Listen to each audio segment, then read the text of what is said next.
What is up, guys? It is Mitchell or Deity, and we finally got Holden's kit. But I opened up the Twitter for Etheria Restart, and they're doing a tournament on June 15th. So that's in, what, 3 days? There's quite a couple people in here that's showing. We got Shay Suzu, who wins a lot of tournaments, and we got Sarah the Lake, who's another streamer. Very cool person. Genizad, Kasha Smack, Mr. Pokey. All of these guys are pretty cool. So it should be fun. I don't know if they're going to invite other top players right now to it that aren't content creators, because these are all content creators, but there's something coming up. And then we have the United Front, which is Guild Wars. The update is about to start in a couple of hours. And then tomorrow, it's 1 day and 5 hours from when we're recording this, we are going to be getting Holden and Hoyan banner, as well as I think a new LD5 banner, because Messiah banner goes away in 1 day and 5 hours. And Freya banner leaves 7 days after you start your account. But these banners will all just stack on top of each other. Okay, so now up into this, we're going to watch this video and check out his skill kit. I don't know if you'll have audio for this. I'm going to turn it down just in case there is audio. Final effect is subject to in-game. So he is a Reason 5-star.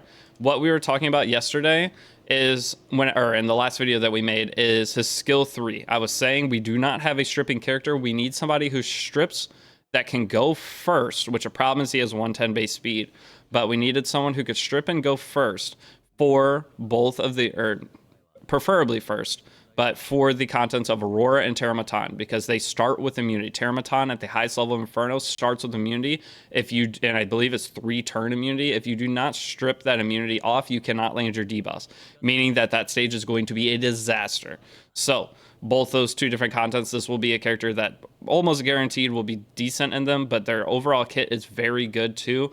I definitely think he is a pull over Hoyan first. Hoyan, still worth pulling on, still good character, but Holden just seems so much more beneficial. 110 base speed is very, very slow. I mean, his base stats are really good though, besides the speed. Yo, what up, bro? What's up, Slidey?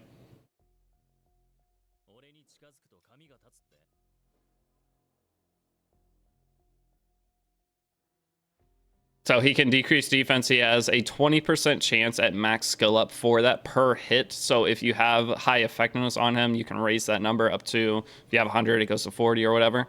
So I believe that's how it works, is when you have 100 effect accuracy, it doubles your chance of landing after an effect or effectiveness check. So it probably will not get that high, but that's a bunch of small amounts. And he does get this counter attacking thing. Now, this is something that we are going to have to check and test, because the translation that they have come over into this game is a disaster most of the time, especially for the first launch of anything. So he has the passive execution mode at the start of battle for every 500 defense that he has. So you're going to have all of your stats before you go into the match. You can see it on the screen. This one, I believe, had over 2,500. So you'd have a 50% chance to counterattack and a 5% gain in final damage. So that's 25% extra damage. That's a lot, right? Overall, and a 50% chance to counter. But that means that if you give him increased defense during the match, if you use the Artisan Shell to give that extra 700 defense, that will not up his counter rate mid-fight. So it's about what your starting stats are. Now, it's still going to be fantastic to give him Artisan and have the extra defense, and giving him defense buff from Rahu or Freya, any of the characters that give defense buff. It's going to make him really way stronger, but it's not going to up his counter attack rate. So I'm pretty sure we will test and make sure that if mid-match you do, but it says at the start of battle, we're going to assume at the start of battle. Messiah ignored defense. A couple of characters ignore defense. He's pretty sick. So the multiplier is 480% on the damage multiplier, but the problem with him is, if you're going to be using it for PvE, you want effect accuracy on him because of skill 3. So trying to build effect accuracy enough to be able to strip Inferno, Terramatan, whatever, at 250, you have 2 different tries, so it's not as imperative, I guess is a word, to get the effect accuracy on that, but you still want some. So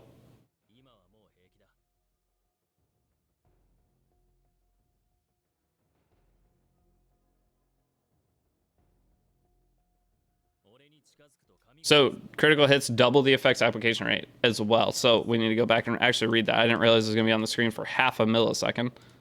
I don't even know where it is. Okay, so there we go. The ultimate skill, though. This is the big one. This is why he is definitely the number one pool, just because he has the PvE use case. Because if you do not have Heinrich, you do not have... There is a 4-star character that is green that you could use for your Terramatan team for that initial strip if you don't have Heinrich. That is one option. The second option is just this, because that green character you're not going to use an Aurora for the strip for the turn 1. The only other is boring. For Aurora, you'd have to build boring. So the idea of this is it's a character that you can use in both Terramatan and Aurora at the same time to fill that same role of your turn 1. Maybe not turn 1, but you can put up your buffs and whatever. But your early stripper to go before all of your debuffers. And that's going to be hard to build him on, because he also looks like he'd be very fun in PvP.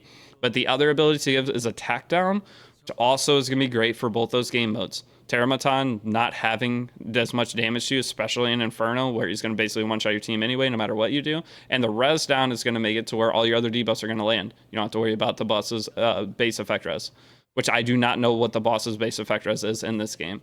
For a long time, everyone told me it was 0, but I do not believe it is 0 after playing this the actual release of the game.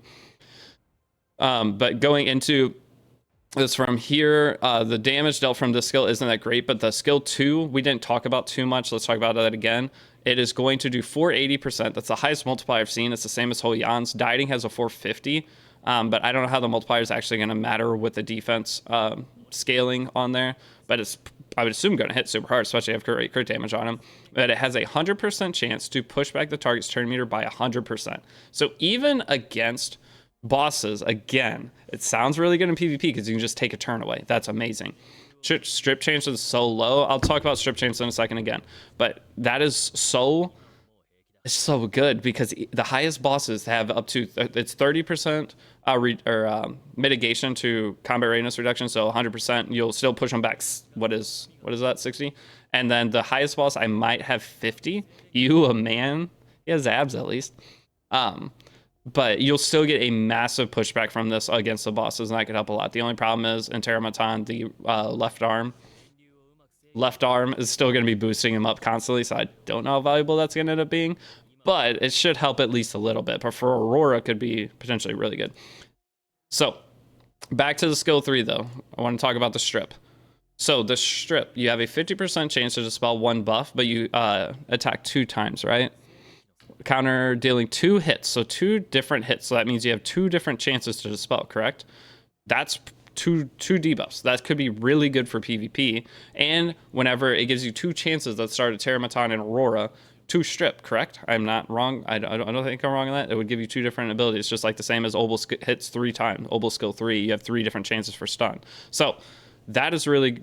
That's really big. For PvE, he seems like he could be a monster. And with the 50% chance to dispel, when you build effect accuracy, if you have 100 effect accuracy above what the enemy effect res is, you would then have 100% chance, but the max chance you can have is technically 90.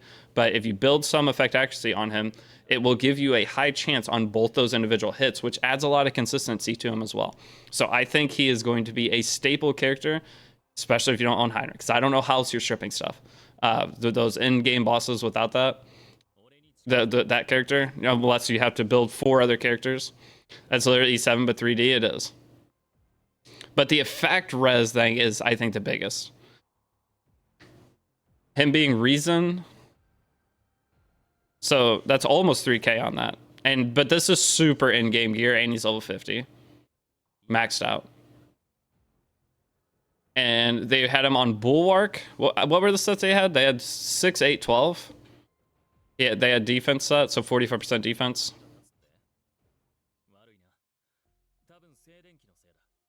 You can see him use them in Aurora right now, but their entire team is dead there. He's going to be very good for all the challenge stages too, having the strip and the pushback. Oh, he's going to be so good. So those of you guys that are curious, my opinion at least on these 2 characters coming out is Holden is the pick of the 2. If you could only summon 1, I think both are worth summoning. Every character in this game is pretty solid. Holden, number 1. Hoyan, though, can be very good, especially in PvP. PvE, I don't know how good she'll be. I don't remember ever even trying her in PvE. Being a single target damage dealer, she's gonna nuke. She's gonna hit like a tank or a truck. Tank. I don't know what I'm trying to say, but she'll hit hard. But I definitely think for both PvP and PV use case, you're probably going to end up taking him, and you're going to end up having a set save to use him for farming for your dungeons. And then when you go to play RTA, you're going to switch him back to the other set. That's probably going to be a lot of your characters, is if you're not farming, you don't need to have them on that gear. So you're constantly going to be switching characters. Can she be used in Doki Doki? Hoyan and Doki Doki, she's single target. It'd be about the same as using Dieting. She has a little bit of soul survivability in her kit, but nuking through wave content with a single target character is very rough. So we can try it and see how it'll work, but your runs are going to be slow. Even if she's one-shotting. My Dieting already one-shots the enemies in Doki 4. Not quite one-shot. He half healths them. So he two-shots them. Either way, Hoyan still I don't think is going to one-shot them. And you have to kill one at a time. So it's going to be very slow. It might work, but it is not optimal. If you have Romocha, do not think about building Roman instead of or Hoyan instead of Romocha. So that is my opinion on Holden. Super excited for him to come out. I forgot I was recording a YouTube video. We're live streaming right now. You can always check to see on Twitch or YouTube. I stream on both, so you can come hang out and ask any questions you have about the game. But there you go. The video is done. I will see you all in the next video. Peace out.